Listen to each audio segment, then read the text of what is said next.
বন্ধুরা, নুডলস আমরা সবাই রান্না করতে পারি। যদি বলি নুডলসের রেসিপি দেখাচ্ছি তাহলে বোকার মতো কথা হবে, তাই না? এমন কেউ নাই যে সে নুডলস কম বেশি রান্না করতে পারে না। তো আমি আজ একটু ভিন্ন স্বাদের নুডলস রেসিপি আপনাদের সাথে শেয়ার করব, তাই নিয়ে আসলাম।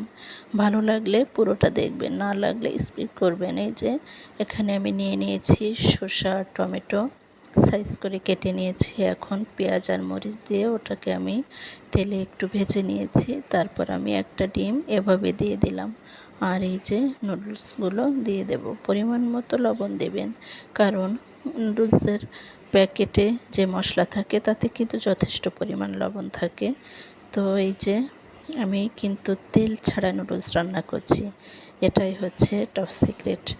আমি ওগুলোকে হালকা ভেজে নিয়ে যে পানি দিয়ে দিয়েছি, তারপরে হালকাভাবে নেড়ে দেব। নিচে একটু লেগে গিয়েছে যেহেতু তেল ছাড়া, তো আপনারা চাইলে হালকা একটু তেল দিতে পারেন, তবে আমি স্বাস্থ্যকরভাবে রান্না করতে পছন্দ করি, যে রেসিপিটা টেস্টিও হবে আর স্বাস্থ্যকর বটে।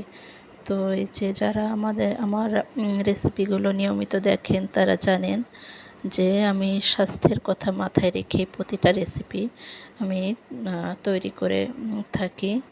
তো আপনি নতুন হলে অবশ্যই লাইক, শেয়ার, ফলো দিয়ে পাশে থাকবেন, যার কারণে নিত্য নতুন ভিডিও ছাড়লে আপনার কাছে পৌঁছে যাবে। তো এই যে কত সহজে নুডলসটা রান্না হয়ে গেল। পানি দিয়েছি আর দিয়ে দিলাম নুডলসের প্যাকেটে রাখা চাট মশলা। তো এই তো একেবারে সহজে এবং কম সময়ে দারুণ একটি রেসিপি তৈরি হয়ে গেল।